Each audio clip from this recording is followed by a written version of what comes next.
Hi everyone.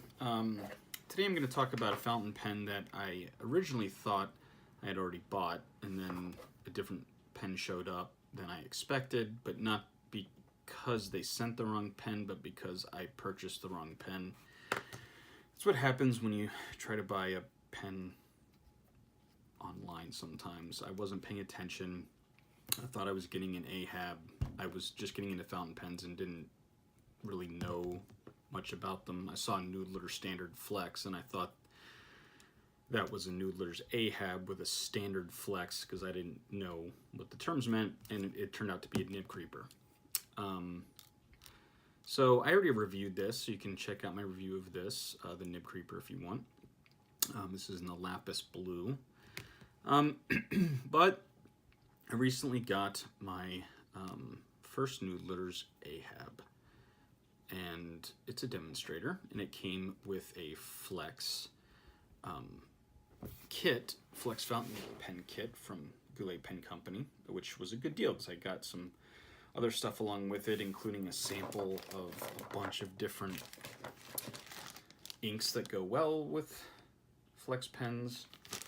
You know, Lexington Gray, Navajo Turquoise, those are both Noodlers. Also Noodler's Apache Sunset, which I've had before, and it is awesome. Still can't decide between that and Diamine Autumn Oak. I don't know. I want to say I like Autumn Oak better, but I had some consistency issues. When it started drying out, it was writing very dark when I was running low on it in my pen, so it wasn't getting the variability. But I don't know. Matt Armstrong of the Pen Habit, who I'm still mourning, not for him, but for the rest of us who miss him. I'll probably do a separate video on that today, later. Not that anyone cares about my opinion, but just as a way of me putting it out there and giving my respects, as small as I am. I mean, right now, as of this video, I have 5 subscribers. And so, it's not like a lot of people currently are watching my videos, but I'm hoping that'll change, and I hope that my quality will get better. I have a lavalier mic on the way that should increase the audio quality. But anyway, Matt Armstrong of the Pen Habit once said that he thought Diamine Autumn Oak was what Apache Sunset would be like all grown up. I'm paraphrasing that. I'm sure he said it much more eloquently than that, as he does most things. But anyway, it also came with Noodler's Autumn and Rose, which is what I have the Ahab currently inked with. Noodler's Golden Brown. I don't know why I'm showing you these vials. It's not like you can really see much. Diamine Marine, which is a great color, by the way. Oh my gosh, love it. Mint Turquoise by De Atramentis. I haven't tried that one yet. I'm looking forward to comparing it with the Marine. And Lexington Gray, I think I already told you. And I think there was, oh yeah, Black Swan, Noodler's Black Swan and Australian Roses, of course. And is that it? I think that's it. There's 8, that's 8. If that's the number, then that's all of them. Anyway, it came with that and some other stuff that's escaping me right now. You can look on their website. You just go to shopping tools and you can look up different collections, and they have a flex pen collection. It's pretty neat. Oh, it also came with a Tomaway River paper notebook, Goulet, which is actually one of the reasons I got it, was I just wanted to try out Tomaway River, and I've also been wanting to try to get a better flex pen than this. So I thought, hey, why not? It's a good deal. It's cheaper than buying all that stuff independently, so I might as well. It came with some ink samples. So it seems like a good deal, and it is, and I do recommend that for people interested. That being said, this pen was severely disappointing to me. I assumed, based on reputation, that the Ahab would be much better than this Noodler's Nib Creeper. And if you saw my review of this, you'll know that I wasn't exactly a huge fan of this one to begin with. This moves around way too freely. The clip just rotates around the tip, which, you know, says cheap. And I don't mean it says inexpensive, it says cheap. That's what it tells me. This piston filling mechanism, which twists as you try to ink it, gets stuck. And it has a couple times, and the first time it happened, it took me a long time to get it unstuck. And it's happened once since then, not as badly because I've been more careful with how tightly I do this, but I basically had to, you know, I need to get back to the gym in order to use this pen. And anyway, so I already had problems with this. It's, you know, but I still, it was fun to write with, and I still used it to write some notes and things like that, and get some flex out of it, and it makes some beautiful lettering. So in that sense, I was glad I had a flex pen, and the fact that it was cheap and I, you know, was fine. But that meant I really wanted to get more into flex. I wanted to get something that would be better, and I just kept, oh, the Ahab, you know. Forget the Conrad, which is even more expensive, even though it's, you know, from the same company. You know, just get the Ahab. It revolutionized the flex pen experience. You know, that it's a steel nib and it still flexes, which is like mind-blowing for some people. And, you know, because the material being stiffer than gold, you wouldn't expect it to be able to flex. Of course, if you engineer things with proper leverage and things in mind, and, you know, that's how they accomplished it. And that is great. It is a revolution in that sense, that Noodler's has been able to do that. And I think that's wonderful. But I don't like this pen. I just don't. Now maybe if I can get it fixed, I will. And when I first got it, I couldn't understand it. It was like, first of all, filling it was a chore. I was like, well, I'm using the piston. It's not filling up very much. I can't get it more than like halfway full. And then it was like, oh, well, what's this thing? Like, why is this like not inserted? This was like this inner tube here. Was out of this piston tube and curled up. It was like long and bent, and it was like it had been smashed as I used the piston, because apparently you're supposed to like make sure that you put your pen fully together before you use it. I mean, I didn't know that. So anyway, but it had some ink in it, and I tried to write it with it, and it just, I mean, this was so much harder than I expected. Like, it was hard for me to believe that it was called flex when it seemed like it took a lot of pressure, more so even than the nib creeper. And not only that, it just kept drying up, which, you know, when you're flexing, you prod a lot of ink. But part of the purpose of a flex pen is not just that the nib is designed for flex, which is obviously a requirement, but you have to have a feed that keeps up with it. You know, if the feed can't transfer the ink fast enough to the nib, then it becomes difficult. So what do you do to adjust for that? If it's not flowing very well, you write more slowly, right? And that's basically what you have to try to do. But even doing that, I was getting hard starts. I was getting railroading. I was getting it drying up completely, and it taking me several times to get it started again. It was so inconsistent and frustrating that it just annoyed me. And, you know, this is just one example. This was actually after I tried to fix it, and it did a little bit better. You know, I was just like, oh, it dries out. And I was like, yes, because it wasn't drying out in that moment. And I was like, why?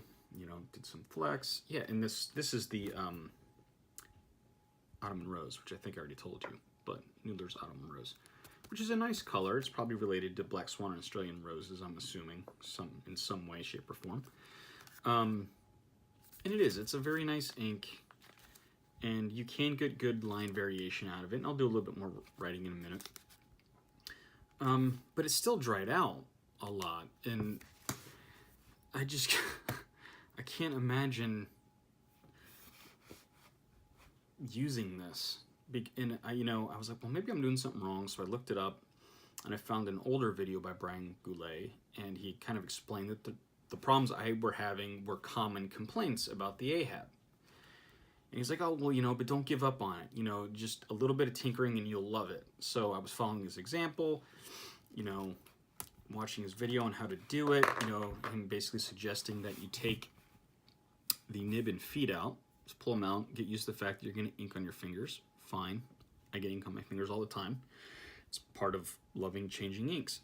And cleaning your pens. You're going to get ink on them. Inking your pens, you're going to get ink on your fingers. It's just the way it is. Deal with it, It's worth it. So he made some good points, and you can go back and watch his video, but he said that you can adjust the feed and how far it goes in or out of the pen, and that will change the flow. And similarly, you can adjust the position of the actual nib on the feed, making it come out further or more indented so that the two ends, the end of the feed and the end of the nib, can be varying distances apart, right? And that will affect the flex, and it might also affect the flow. And he talks about his experiments with that and what he concluded. So I did that, and I tried, and I lost pretty much almost the whole sample. I mean, most of that, that's what's left. Most of the rest of it just ended up getting all over my paper and ink, or hands, and very little of it actually wound up on the paper, or even in the pen for that matter. So anyway, it's a severe disappointment to me. I tried adjusting it, and one of the things that bothered me was it was actually really hard for me to get the nib and the feed aligned properly so that the feed was in the middle of the nib when I put them back in. And I tried turning it, and then I had to pull it out a little bit and twist it. For some reason, when I would align it, and then I'd push down, and then the nib would somehow turn around the feed, which I'm perfectly willing to accept as probably my technique, but I never had that issue with Lamy. I mean, I've pulled those out and put them back in. It hasn't been a problem. But for some reason on this pen, I had a really hard time with it. So I'm just disappointed because I was really looking forward to this pen, and it's just been frustrating. And literally, I've just wanted to chuck it out a window or something. But nevertheless, I'm going to do a writing sample, and maybe it'll write perfectly this time, and then I'll be happy and fall in love with it. I'm still annoyed that while it's not as loose, the clip is not as loose in turning around the cap as it is on the nib creeper. It still bothers me. I mean, I don't know. I mean, it's a nicer clip. I'll give them that. It looks neater, in comparison. It's definitely, I think, a better design. But just, again, not a big fan. Oh, look at that. Looks like the cap's already cracked. Oh, well, that's fun. Yep, live on camera. Another defect. So anyway, that's disturbing to me, but I'll do a writing sample. I'll pause the video, restart it with my paper, and then we'll kind of compare these two. And you can see for yourself. So here we are with our writing sample portion. And I guess I'll just start by using the Ahab, since I already did video with the nib creeper. It is postable. It's pretty light. I mean, really, it's not very heavy at all. I usually likes a little bit of weight, but I don't know, it feels good. Either way, posted or unposted. Unposted feels extremely light, because it is. Anyway, so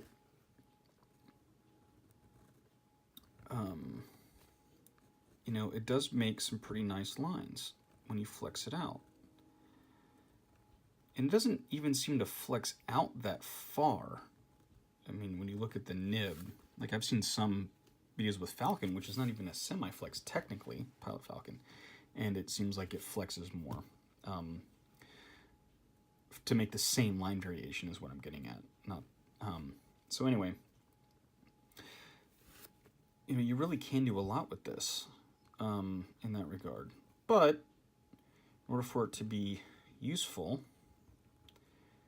you do have to have the ink flow stay with it. And yeah, I'm sure, oh, see, there we go. I was just about to say, like, oh yeah, look, it's going to keep up fine this time. We got some railroading there.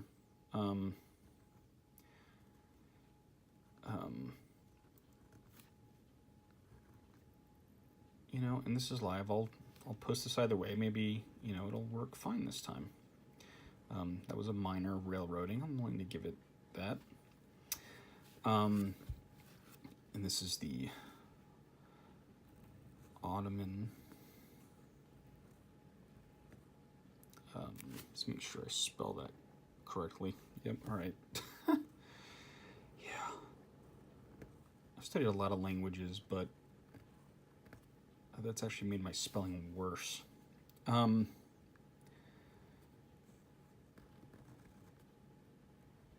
see? Hard start there. I don't know if you saw that. But actually it recovered faster than it used to, so that's good.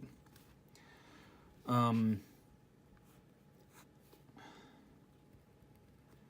do get quite a bit of line variation. Oh, see? I guess I just pushed it too hard. You can blame me for that if you want. There we go. It's going again. But see? I didn't change it. I was doing, at least in how it felt to me, was the exact same amount. And it's not like I was going fast, was I? Oh, there it is again. See? And it's, maybe I'm just not used to a flex nib. But it's not like I'm, I was, I mean, and look at that. Now it's, I don't know. That's my point. I'm just totally frustrated because it goes from working fine to messing up and drying out. See? Just, it almost feels a little bit like the pen, I don't know, explain it. You know how they make those liquor bottle caps where you can like get a set amount in it at a time, and then you pour that out, and then you get it filled back up. Or like Act, the mouthwash, where it used to have that little reservoir where you would like squeeze it and it would fill up the cap, and then you could just, get the perfect amount right from the cap acting as your medicine cup or measuring cup. It almost feels like that. Like it has a certain amount that it's going to dump into the nib or into the feed and then flow into the nib, and as soon as that runs out, it's got to refill. It's what it feels like to me. Like it's going to run out. See, but look, it's been waiting. Maybe I do hold my pen too far back. I mean, that does seem to affect it. So I do have better luck if I hold it at a steeper angle, which I suppose makes sense, but I've never had to do that with any other pen. Well, and even that, see, I mean, it just keeps doing it. And look, I already tried adjusting it. There's only so many times I can pull this nib and feed out and try to experiment and then have it get messed up anyway, because to get them both in the right relative places is nearly impossible because you have to push them in at the same time and try to get them to go in, even though they have different friction coefficients, for you physics people out there. It's just so much work. And to me, it's not worth it. It's just, I don't have that kind of time. I mean, I think I like the size of this better than a nib creeper. I think it is a little bit harsh. I mean, it's scratchy a little bit. I don't remember if I had it dry up on regular writing. I think I have, but I'm not positive about that. You can just regular write with it. and it seems to keep up okay with that. But that's not why you buy this pen, right? I'm not buying this for its smooth writing ability. It's not a Lamy 2000, which, but look, I'm trying to flex with it and I can't. It's just too frustrating. It starts and stops and starts again, and then, it just makes it too annoying. And that's my big issue with it. Hopefully this still has ink in it. I can't figure this out, though. I mean, this ink window, I don't know what's going on, but I guess you probably can't see that.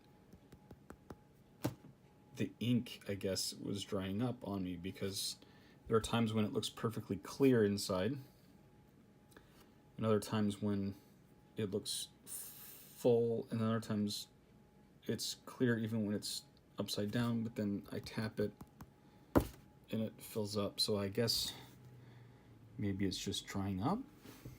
I guess it could be. So that was the Ahab. Now this is with Black Swan and Australian Roses. You can see these two colors side by side. This is the Nib Creeper. And I actually find it to be smoother. It's smaller, and a little too small for me. Even though I'm not a huge guy, and my hands are not particularly large. But even for me, it's just a little too thin. It feels a little bit like I'm gonna break it if I just tense up a little bit. But it does feel, well, I don't know, maybe it's not smoother. They're both, this one is fairly toothy as well.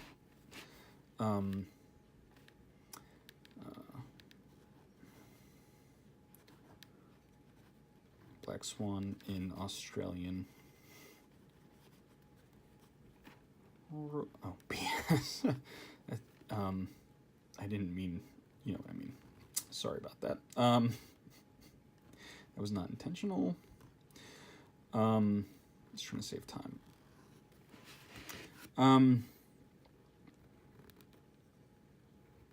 My guess is that if you compare these, the Ahab has a little bit more flex. I mean, which isn't surprising considering the fact that the nib sizes are so different. But let's see if we can get a close up here. Well, yeah, we'll do it this way. So I don't know. They don't seem to be too terribly different.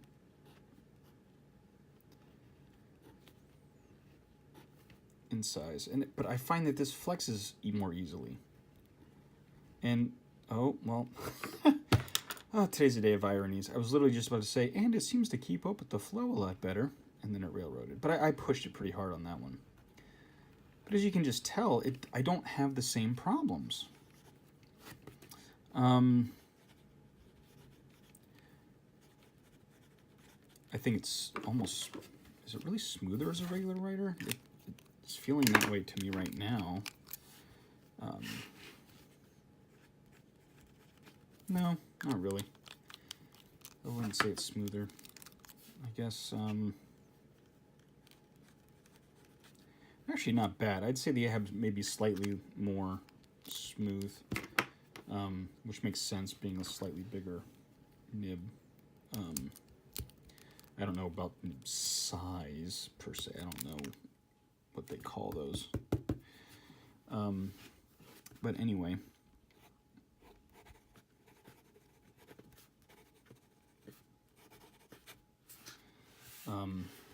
I don't know. This just, it just seems to work better though. I don't have these sort of internal frustration with this as I do the Ahab, and I don't know why I just wrote Ahab because that's not what this is.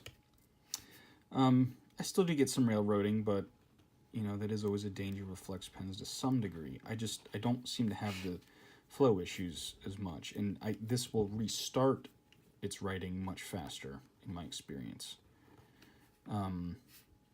So overall, I have found the Nib Creeper to be more reliable. And to me, that's frustrating because it's cheaper and I wanted a bigger size pen. And this is a demonstrator and it's piston fill and, you know, bigger nib and all of that. And yet it's just so disappointing. I mean, look at that. You know, I want to be able to flex with it. And you know, unless I just write extremely slowly, but even then, I've had issues. Look. You know, so, I don't know. What do you guys think? You guys had similar experiences? Anything, recommendations? Anyone want to buy one or both of these? Let me know. I'll give you a deal. Leave your comments below, and I'll see you next review. Bye.